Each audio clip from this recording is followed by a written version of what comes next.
ಸದಸ್ಯರು ಅದನ್ನು ಪಾಸ್ ಮಾಡಿಕೊಡ್ಬೇಕು. ಅದು ಕರ್ನಾಟಕದ ರಾಜ್ಯದ ಎಲ್ಲ ಜನತೆಗೆ ಸಂಬಂಧಪಟ್ಟಿದ್ದು ಅನ್ನೋ ಒಂದು ಮಾತು. ಅದಕ್ಕೋಸ್ಕರ ಬಡ್ಜೆಟ್ಗೆ ಎಲ್ಲರೂ ಗೌರವ ಕೊಡ್ತಾರೆ. ಆದರೆ ನಮ್ಮ ಮುಖ್ಯಮಂತ್ರಿ ಸಿದ್ದರಾಮಯ್ಯನವರು ಈ ಬಡ್ಜೆಟನ್ನೇ ರಾಜಕೀಯ ದಾಳವಾಗಿ ಮಾಡಿಕೊಂಡು,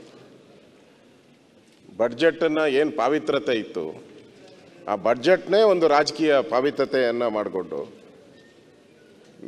ತಮ್ಮ ಬೆನ್ನನ್ನು ತಾವೇ ತಟ್ಕೊಂಡು ಒಂದು ರೀತಿ ಈ ಬಡ್ಜೆಟಲ್ಲಿ ಕೇಂದ್ರ ಸರ್ಕಾರವನ್ನು ಆಪಾದನೆ ಮಾಡೋ ಅಂಥದ್ದು ಪ್ರಾರಂಭದಲ್ಲೇ.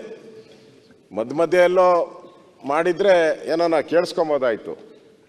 ಪ್ರಾರಂಭದಲ್ಲೇ ಕಠೋರವಾದಂಥ ಪದಗಳನ್ನು ಉಪಯೋಗ ಮಾಡಿ ಅವರು ಮಾಡಿರೋ ಭಾಷಣದಲ್ಲಿ ಒಟ್ಟು ಲೆಕ್ಕ ಹಾಕಿದ್ದೀನಿ, 41 ಬಾರಿ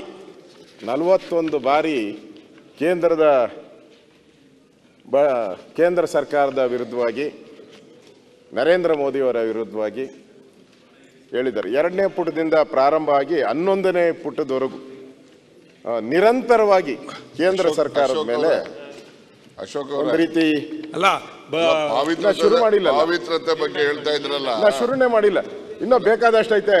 ರಾಜಣ್ಣ ನಿಮಗೆ ಪೂರಕವಾಗಿ ನಾನು ಹೇಳ್ತಾ ಇರೋದು.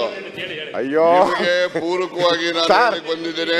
ನಿಂತಿರೋರೆಲ್ಲರೂ ಪೂರಕವಾಗಿ ಹೇಳೇ ಬೈಯೋದು. ಅಲ್ಲಲ್ಲ, ಪೂರಕವಾಗಿ ಹೇಳಲಿಕ್ಕೆ ನಿಂತಿದ್ದೇನೆ. ಪೂರಕವಾಗಿ ಹೇಳಿನೇ ಬೈಯೋದು.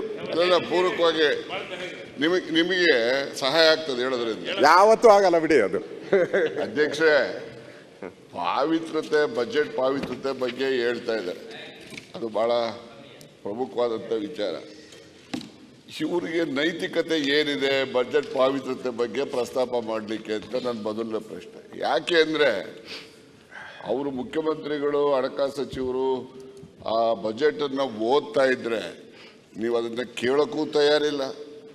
ನೀವೇನೇ ಎಲ್ಲ ಗೊಂದಲ ಸೃಷ್ಟಿ ಮಾಡಿ ಸಭಾತ್ಯಾಗ ಮಾಡಿ ಆಚೆ ಹೋದವರು. ಇದೇನಾ ನನ್ನ ಪರವಾಗಿ ಬಜೆಟ್ ನೈತಿಕತೆ ಬಗ್ಗೆ ಮಾತಾಡೋದು? ಇದೇ